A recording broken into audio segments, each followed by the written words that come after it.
Jeśli komuś kiedykolwiek wpadła w ręce jakaś książka do fotografii, podręcznik, elementarz, to przeczytał tam, że najlepsze światło jest rano i po południu, czy też wieczorem, błękitna godzina, złota godzina, a cała reszta, słońce w zenicie, to fe. Nie fotografować, siedzieć w domu, pić piwo, obrabiać zdjęcia, czytać książki, oglądać Netflixa. Czy to prawda? No, z jednej strony tak, a z drugiej to po prostu bullshit. Ja się nazywam Piotr Trybalski, a to jest program Fotograf w podróży.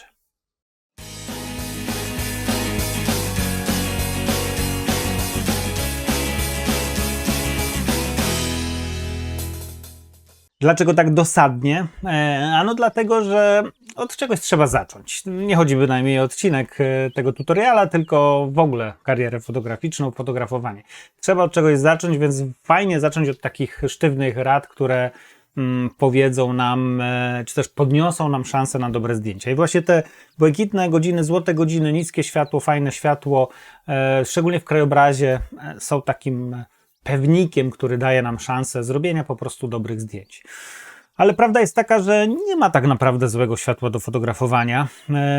To tak naprawdę wszystko zależy od tego, ile w nas jest kreacji, kreatywności, o może to jest lepsze słowo, ile mamy pomysłu, jak potrafimy z tym światłem sobie poradzić. Nie walczyć, ale poradzić. Dzisiejszy tutorial będzie właśnie o tym. Skupię się na fotografowaniu w podróży, krajobrazy pójdą sobie troszeczkę na bok, bo to na inną okazję, ale właśnie taka fotografia w podróży. Kiedy jesteśmy w jakichś miejscach, kiedy często nie mamy możliwości wybrania, czy to będzie rano, czy wieczór, czy południe, po prostu idziemy na zdjęcia i chcemy stamtąd przywieźć dobre zdjęcia, a trafia nam się sytuacja, że jest wysokie słońce. Nie daj Boże, byłaby to jakaś Afryka albo inna Azja, gdzie a, słońce jest mocne, b, jest mnóstwo osób, które mają ciemniejszą od nas karnację skóry, a to niesie ze sobą pewne komplikacje dla fotografowania. No to co wtedy? No wtedy zróbmy tak. Podzielmy odpowiedź na to pytanie na dwie części. Skupmy się na tym, jak się bronić przed takimi sytuacjami, czyli jak niwelować mocne światło, południowe światło, i to bynajmniej nie chodzi mi o południe naszej cudownej planety, chociaż też, ale właśnie światło w zenicie, słońce w zenicie. A drugie rozwiązanie niech będzie odpowiedzią na pytanie, jak wykorzystać to mocne światło i w południe, i popołudniem, i nawet o poranku. Takie mocne, zalewające światło, żeby nasza fotografia była jeszcze lepsza, żeby była naprawdę, naprawdę bardzo kreatywna. Co więc niesie ze sobą to mocne południowe światło? To są zdjęcia, to jest zdjęcie z Indii. Wykonałem je dawno, dawno temu, bo 26 lat temu. W 1998 roku, w czasie mojej pierwszej fotograficznej, takiej pełnowymiarowej wyprawy do Indii i Nepalu, tutaj dwie rzeczy zagrały. Pierwsza to ogromna ilość białej tkanki.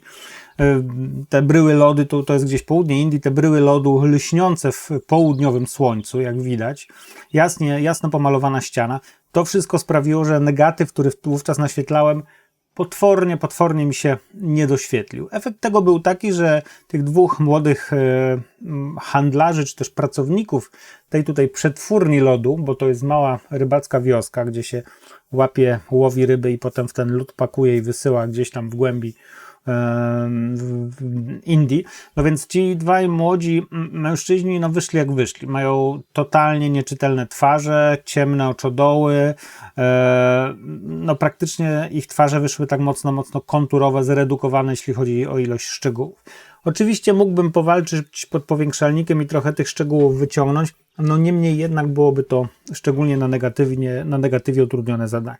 Ja wtedy do końca nie wiedziałem, że tak się stanie, bo nie miałem doświadczenia, bo nie mogłem sobie podglądnąć, bo to fotografia analogowa w końcu. Stąd też popełniłem taki błąd, jaki popełniłem. Żeby nie było, 3 lata temu wciąż walczyłem z tymi samymi problemami, szczególnie w sytuacji, w której fotografowałem na slajdach, które były bardzo, bardzo kontrastowe. To jest zdjęcie z Madagaskaru z 2001 roku, gdzie fotografowałem w dużej mierze na slajdzie Velvia 50, która jest bardzo, bardzo pięknym slajdem, ale totalnie kontrastowym. I tu mamy podobną sytuację. Zwróćcie uwagę, gdzie jest słońce. Jest na godzinie mniej więcej 13. Efekt tego jest taki, jaki jest. Wprawdzie są fajne kolory, świetnie widać przestrzeń, no ale niestety twarze tych moich modeli są troszeczkę zacienione. To zdjęcie już zrobiłem z pełną świadomością, bo to jest zdjęcie współczesne z ubiegłego roku z Wietnamu, ale pokazuje problem, z którym większość z nas, większość z Was może się zderzyć właśnie, kiedy w takich miejscach będzie fotografowało. Zdjęcie może nie jest całkiem w południe, ale jest wysoko słońce, ale osoba, którą fotografuje, nosi na głowie kapelusz, który totalnie zacienia głowę. No i efekt tego jest taki, jaki jest, czyli twarz jest praktycznie nieczytelna.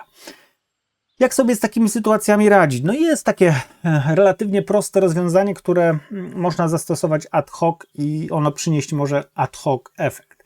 To jest zdjęcie z Tajlandii, z pierwszych warsztatów, które prowadziłem tamże w 2013 roku. Płyniemy sobie jakimś promem gdzieś w Bangkoku i młodych mnichów fotografuję, którzy są oświetleni bardzo mocno na tle bardzo jasnej jednostki świetlnej, nazwijmy to odbijającą wodę w taki zawoalowany sposób. Jeden z mnichów odwraca się, ale ta ilość światła, która jest za tymi osobami, sprawia, że pierwszy plan jest totalnie ciemny, mało czytelny.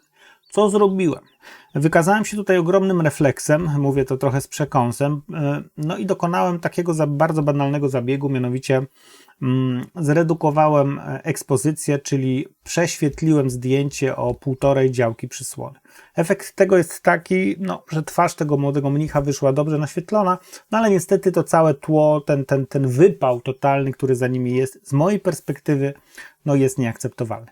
I to jest jedno z takich najprostszych rozwiązań, zdjęcie z Kuby, robione pod światło, to jest jedno z takich najprostszych rozwiązań. Zmiana parametrów ekspozycji. Możemy to robić właśnie na zasadzie korekty ekspozycji. Kto wie, jak się to robi, to super. Kto nie wie, to zapraszam do mojego tutorialu.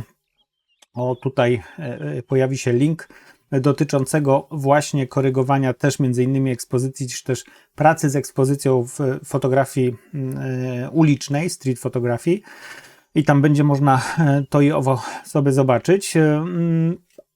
Korekta ekspozycji, czyli na plus 1,5, czasami 2 działki przysłony.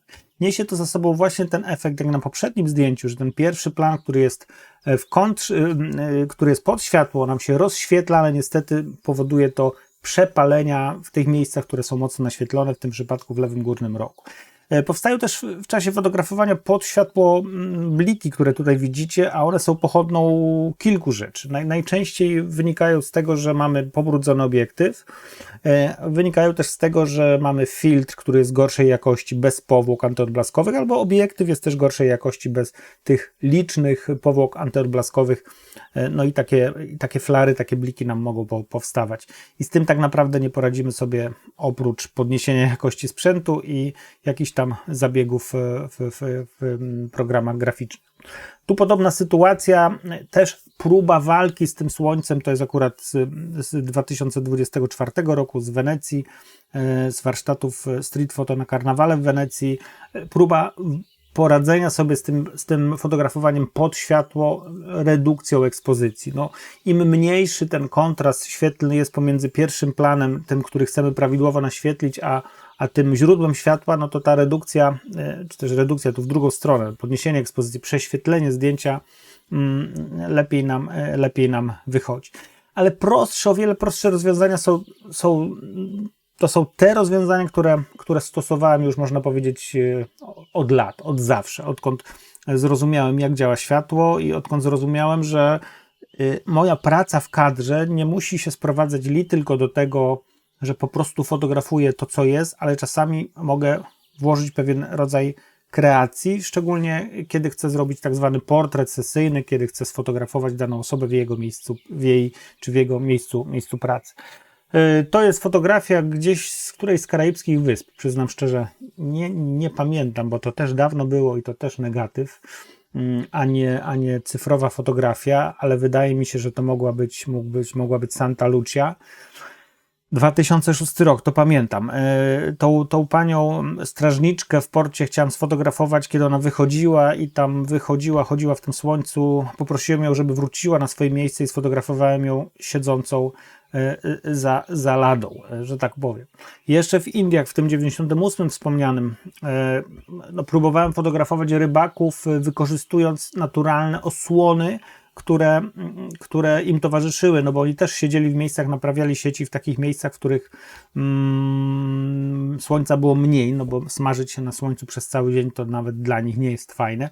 I to dawało cień, to dawało wystarczającą ilość cienia, żeby jeszcze podbijając troszeczkę ekspozycję na plus, dostać te szczegóły w twarzach, dostać to wszystko, co na tym pierwszym planie powinno być, no ale niestety przepały na tłach były ogromne.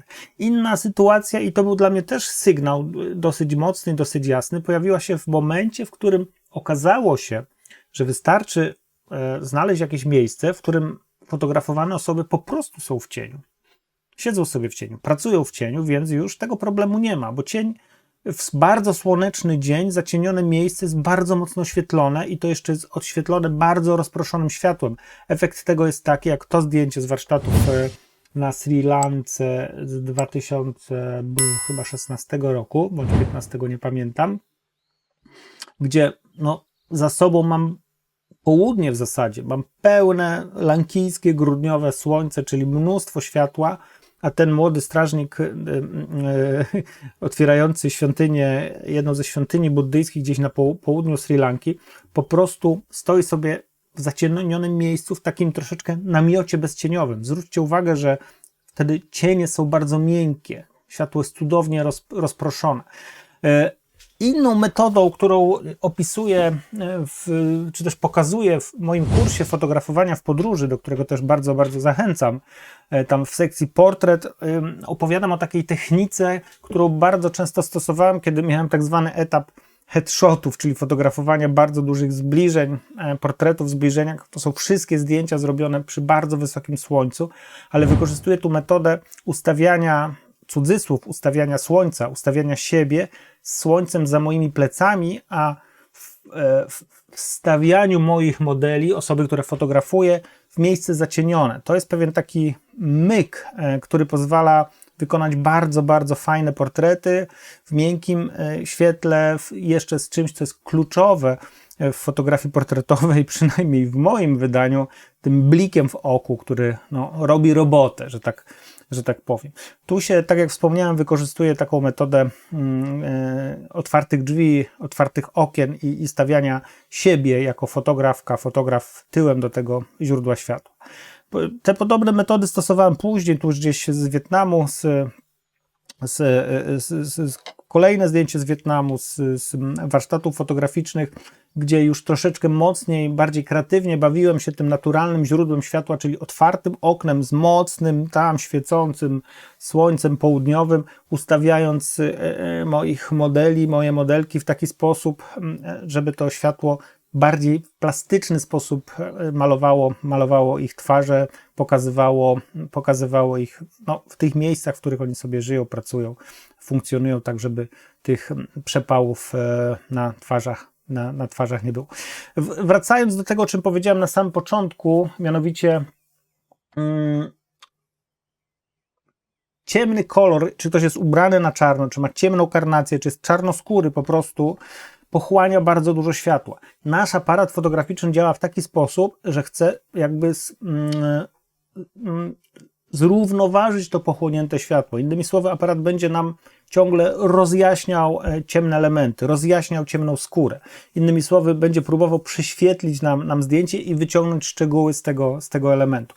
Oczywiście może to mieć swoiste plusy, jak i minusy. No minus taki, że nam po prostu przepali w ten sposób tło. Plus taki, że no nie będziemy musieli stosować pomiaru uśrednionego, bo jak wiemy, mamy przynajmniej w większości aparatów takie 3 główne pomiary światła. Aparat nam mierzy punktowo, w sposób uśredniony i matrycowo. Ten uśredniony bierze sobie kawałek środka kadru i kiedy robimy na przykład portret, te headshoty, które Wam pokazywałem, to się bardzo dobrze sprawdza, żeby właśnie ten pomiar uśredniony wykorzystać i z tym pomiarem uśrednionym jakoś zawalczyć.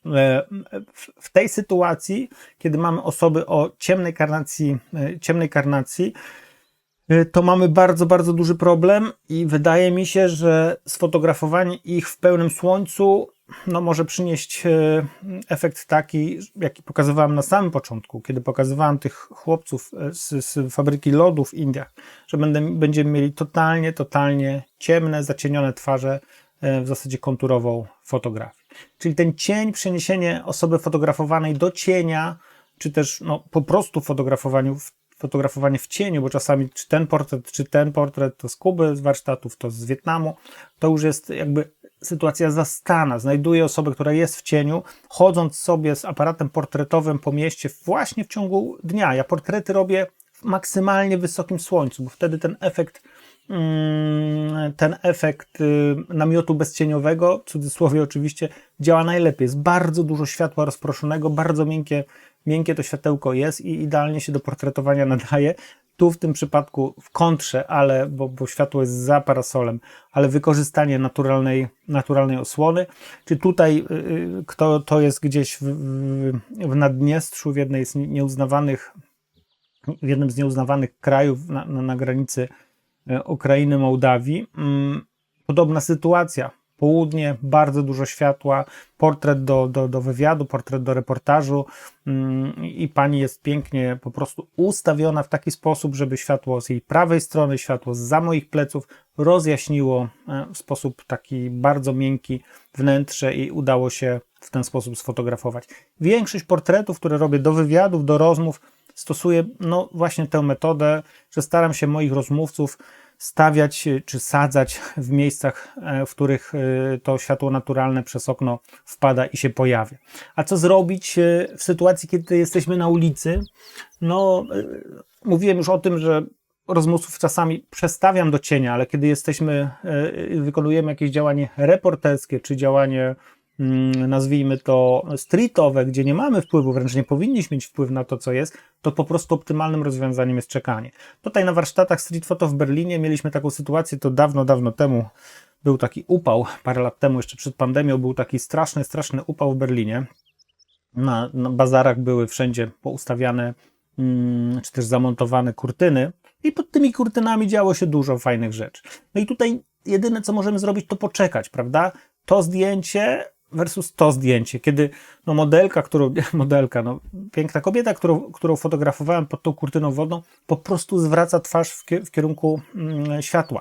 I tu jest mój jakby sygnał, zresztą ja to bardzo często, zawsze mówię, nawet nie często, na warsztatach street photo, wypracowywanie kadru. To, co widzimy, to, co zwraca uwagę, jest fajne, jest jakiś haczyk, na którym wieszamy nasze oko i próbujemy zrobić zdjęcie, więc czekamy, aż po prostu kadr się wypracuje, innymi słowy, w tym przypadku twarz tej pani będzie w świetle. Tu podobna sytuacja, gdzieś z Sri Lanka, fotografuję w jednej świątyni, spotkałem mnicha, zamieniam z nim kilka słów, bardzo miło się nam rozmawia.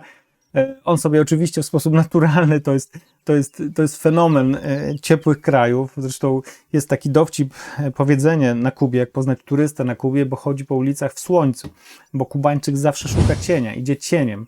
Jak rozmawiam tutaj z tym mnichem na Sri Lance, on też w sposób nawet nie naturalny staje w miejscu, w którym jest cień i tego cienia szuka, więc ja sobie z nim rozmawiam, pytam się, czy mogę zrobić zdjęcie, on mi w sposób naturalny staje w cieniu, ale mi zależy na czymś, co będzie zupełnie inaczej wyglądało, więc proszę go, żeby z tego cienia wyszedł. Ustawiam go tutaj pięknie w taką geometrię, bo strasznie mi pasowało to jego odzienie plus ta dosyć ciekawa architektura, żeby go w ten sposób umiejscowić. No i to światło, które jest troszeczkę tutaj na 14-15 godzinie, troszkę niższe, na swój sposób robi robotę. To też jedno ze starszych zdjęć. Kodak Setka, to był taki Profoto 100, świetny negatyw, uwielbiam go. 2006 rok, jesteśmy na Karaibach i gdzieś od wyspy do wyspy pływamy sobie jachtem, wyskakuję, mam kilka godzin na każdej z wysp, mogę sobie swobodnie fotografować. Ten jest jakiś turystyczny, nie wiem, czy to nie jest właśnie Santa Lucia w dalszym ciągu, bo tam zrobiłem bardzo dużo zdjęć. Spotkałem taką oto panią, która handlowała t-shirtami, no i oczywiście chciałem jej zrobić zdjęcia, bo atrakcyjnie wyglądała. t-shirty kolorowe, ona dosyć w stonowanym, że tak powiem, w stonowanej palecie kolorów, bo koszulka, twarz, wszystko no, w podobnym odcieniu. Bardzo mi się to podobało, to skontrastowanie tego kociokwiku kolorystycznego. No i tu też sytuacja, kiedy ona stoi na tle tych koszulek w bardzo mocnym słońcu. Od razu mruży oczy. Ludzie w słońcu mrużą oczy. Ja jestem tego najlepszym przykładem. W słońcu moje oczy nie istnieją. Więc tutaj proszę ją, żeby podeszła troszeczkę, wyszła, ale ustawiła się w taki sposób, że staje w miejscu, w którym już to delikatne światło z prawej strony zaczyna oświetlać jej twarz. Ja tutaj wypracowuję kadr, oczywiście kilka klatek, ona jest troszeczkę nieśmiała, więc taka poza w pewnym momencie się pojawia, no, z której jestem bardzo zadowolony. Fajnie to wyglądało. Teraz będzie chyba najprostsze rozwiązanie. No, że ja też nie wpadłem na to na samym początku. Oczywiście śmieję się. Był taki moment, kiedy podróżując po Afryce, to jest zdjęcie z Mali, 2008 rok, po prostu używałem lampy błyskowej. Lampa błyskowa wbudowana w aparacie, to jeszcze było w Nikonie D6, który to był? D200. 2008 to był Nikon D200, lampa wbudowana w aparat, ale ja chyba nawet miałem lampę założoną na aparat i używałem funkcji tak zwanego błysku dopełniającego, błysku wypełniającego. Jest taka bardzo fajna funkcja, która pozwala w ciągu dnia uzyskać no, ciekawy efekt polegający na tym, że lampa błyska tak, żeby po prostu rozjaśnić cienie, mówiąc w wielkim skrócie. I w efekcie tego mogłem sobie no, w miarę swobodnie fotografować, nawet w mocnym świetle, oczywiście z odpowiednio wysoką przysłoną, bo tutaj o synchronizacji z ultra krótkimi czasami migawki, coś co ćwiczymy chociażby na warsztatach street photo w Berlinie, to nie było mowy, no ale mimo wszystko mogłem sobie po prostu pozwolić, tutaj zdjęcie z tego samego roku, ale z Serbii, z festiwalu w Guczy. Mogłem sobie po prostu na to pozwolić, na wysokie przysłony i błyskanie fleszem. Tutaj praktycznie tego flesza, tak jak tutaj flesz widać, no, odbija się bardzo mimo wszystko od skóry, głowy, twarzy tego młodego mężczyzny. Tak tutaj w tym miejscu tego flesza praktycznie nie widać. Rozjaśnia nam tylko cienie i scena przez to wygląda bardzo fajnie. Tutaj z warsztatów w Wenecji ta sama sytuacja, już zdjęcia pod słońce, mocno pod słońce, z użyciem delikatnego flesza, który właśnie ten pierwszy plan nam bardzo, bardzo fajnie rozjaśnia i przez te zdjęcia są, no moim zdaniem, atrakcyjne. Te metody, które tutaj pokazałem, tak naprawdę sprowadzają się do tego, żeby jakoś z tym światłem wygrać. W sensie, żeby ono nam nie przeszkadzało, żeby no, mimo tej złej pory, w której jesteśmy, fotografujemy, bo wtedy możemy i tak dalej, no jednak, żeby jakoś wyjść z twarzą z tej fotografii naszej. A druga metoda to jest wejście w tą fotografię pod pachę z tym światłem, z tym złym światłem w ciągu dnia. Błyśnięcie fleszem jest i pewną taką metodą pośrednią, już gdzieś się z tym światłem godzimy, ale są też inne, pozatechniczne, a bardziej narracyjne elementy, w którym fotografia tak naprawdę jest formą opowieści. To, co z podróży chcemy przywieźć. Opowieść, a słońce, mocne słońce południa, słońce popołudnia może być elementem tejże opowieści. I teraz chcę Ci powiedzieć, jak z tym słońcem sobie iść za pan brat i próbować nie tyle co je ujarzmiać, a wykorzystać do naszych fotograficznych celów. To jeden z takich przykładów wykorzystania. Jesteśmy na pochodzie pierwszomajowym na Kubie, flagi, które gdzieś łopotają sobie w pochodzie. No, optymalne rozwiązanie to właśnie stanąć w kontrze do światła, ustawić się tak, żeby to światło przechodziło przez te flagi i żeby właśnie światło we flagach, które rozświetla tą gwiazdę, tym samym rozświetla tą ideę, ciągnie się za tym mnóstwo skojarzeń, które każdy, kto na Kubie był, pewnie ma własne, no ale generalnie sprowadza się do tego, że po prostu to światło przechodzące przez te flagi w jakiś sposób nam wzmacnia przekaz, no, polityczny przekaz, który tutaj widzimy. Tu podobna sytuacja, jesteśmy o poranku, czy też chwilę po poranku, słońce nie jest jeszcze tak wysoko, więc jest ciekawiej. W wiosce rybackiej to warsztaty na Sri Lance gdzieś i to światło gdzieś zza pleców przechodzi przez tą całą infrastrukturę rybacką, nazwijmy to, przez te wszystkie bambusowe konstrukcje, sieci, dodaje troszeczkę ciepła, prawda, że tutaj współgramy pewien taki, przynajmniej z mojej perspektywy, jest pewien taka antyteza, zaprzeczenie tej ciężkiej rybackiej pracy, dodanie takiej troszeczkę romantyzacji tejże pracy właśnie przez to ciepłe, przyjemne, miłe światło, które już po całonocnym połowie gdzieś tutaj zostaje. Elementy kreacyjne, takie kreatywne, które pozwalają, to wymagają refleksu, prawda? Tutaj mamy sytuację, w której idę sobie po prostu przy mocnym świetle ulicą Hawany i nagle pojawia się pani z parasolem i ten parasol cudownie kontrastuje i jest na tym takim monochromatycznej plamie budynków elementem, który wprowadza pewien dysonans, ale jednocześnie w jakiś sposób zaciekawia, to sprawia, że to zdjęcie staje się ciekawe.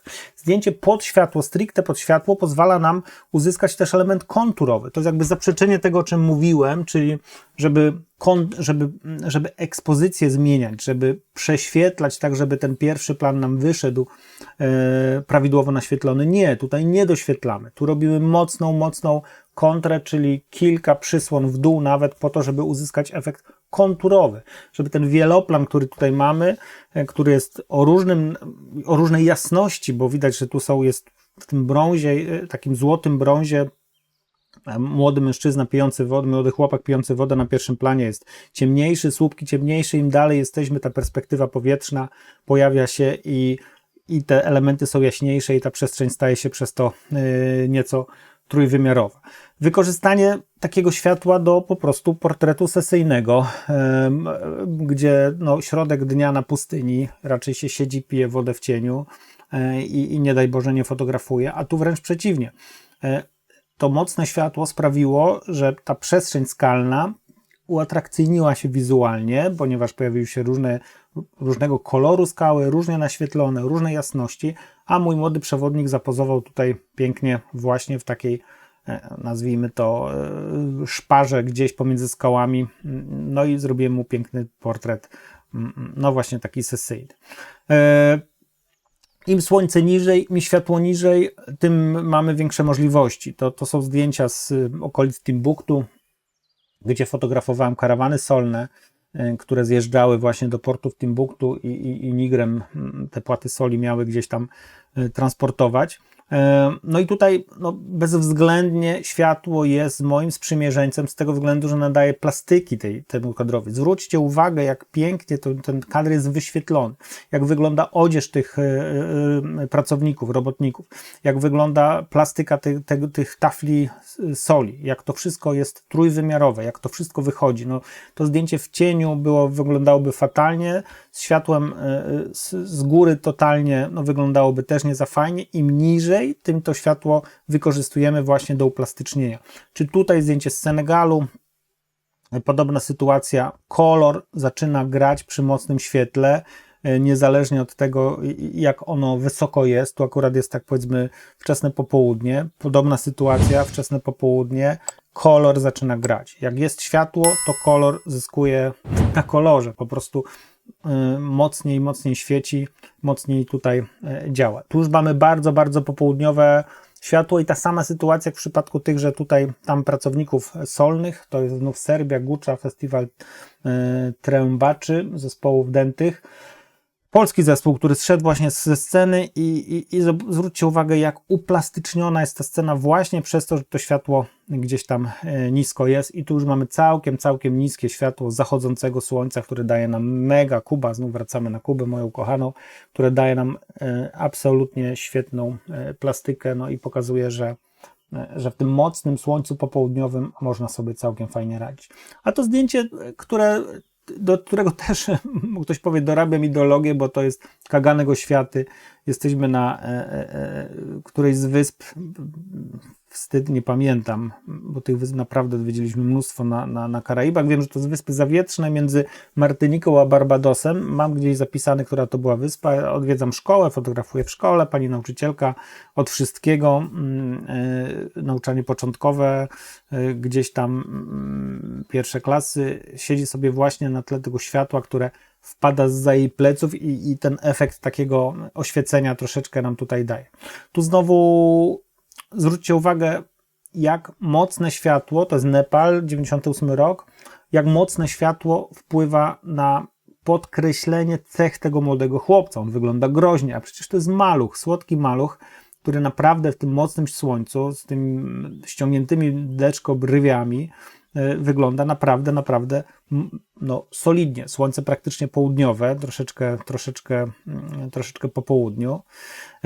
Tak jak wspomniałem, no kolory odgrywają ogromną rolę. Światło mocne podbija kolory, więc wtedy, kiedy chcemy tych kolorów dużo mieć, bo to jest też Kuba i praktycznie południe, słońce jest w zenicie. Zwróćcie uwagę, jakie ludzie dają cienie. Praktycznie ich nie dają, tyle co pod nimi, ale wtedy mocne kolory bardzo mocno świecą i to jest dobry moment, żeby nie mieć też takiego hejzu,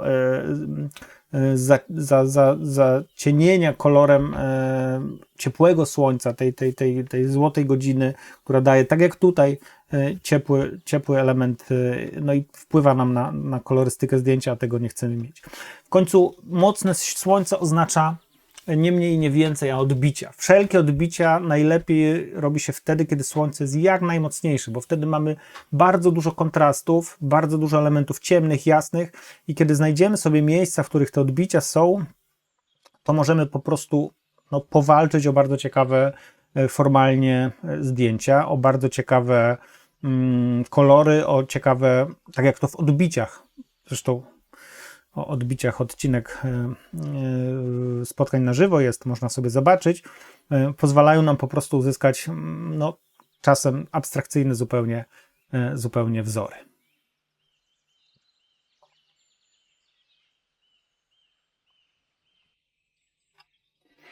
Podsumowanie tego jest takie, że kolor jest kreacją. Kolor jest swoistą kreacją.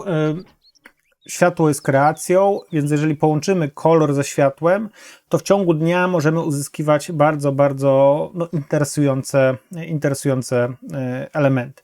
Im to światło jest niżej, im to światło mocne, takie bardzo rażące, dosłownie jak tutaj na zdjęciu jest niżej, tym możliwości wykreowania rzeczywistości w oparciu o to światło są większe. Tutaj możemy naprawdę, oczywiście mając pewien zmysł obserwacji, mając techniki fotograficzne, wiedząc jak się ustawić do tego słońca. Ja zapraszam serdecznie na warsztaty street photo, których o tym świetle i o wykorzystaniu słońca bardzo dużo mówię i bardzo dużo tego ćwiczymy, ale mając te techniki, możemy sobie po prostu to światło ujarzmić i wykorzystać na potrzeby naszej kreatywnej i kreacyjnej na swój sposób fotografii ulicznej.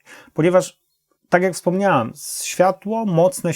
mocne słońce nie jest naszym wrogiem, jest absolutnie naszym przyjacielem, tylko musimy z tym przyjacielem się nie tyle co zaprzyjaźnić, ale obmacać porządnie i nauczyć się widzieć światło, nauczyć się patrzeć na rzeczywistość przez pryzmat tego, jak światło geometryzuje nam tą rzeczywistość, którą oświetla, w jaki sposób ją z tej rzeczywistości wyjmuje szczegóły i w jaki sposób my możemy ustawić aparat, żeby temu pomóc, czyli w jaki sposób korygować ekspozycję, podnosić ją, obniżać ją, czyli działać troszeczkę wbrew temu, co nasz światłomierz nam ustawia i co nam każe robić, bo światłomierz nie zawsze, wręcz nigdy praktycznie nie zna naszych intencji i nie wie, co my mamy do powiedzenia, co chcielibyśmy wykreować. Trzeba mu to po prostu wytłumaczyć. To były moje zdjęcia, to było moje spojrzenie na światło i wykorzystanie tego złego, mocnego światła. Czekam na Twoje zdjęcia i Twoje pomysły i Twoje rozwiązania. Zapraszam Was wszystkich, zapraszam Cię na moją grupę Fotografowanie w podróży na Facebooku, gdzie spotykamy się, gdzie dzielimy się zdjęciami, gdzie je omawiamy, gdzie są konkursy, gdzie są nagrody, gdzie jest bardzo fajne, miłe towarzystwo fotograficzne, z którym też spotykamy się w świecie tak zwanym realnym, nie tylko wirtualnym. Dziękuję i zapraszam.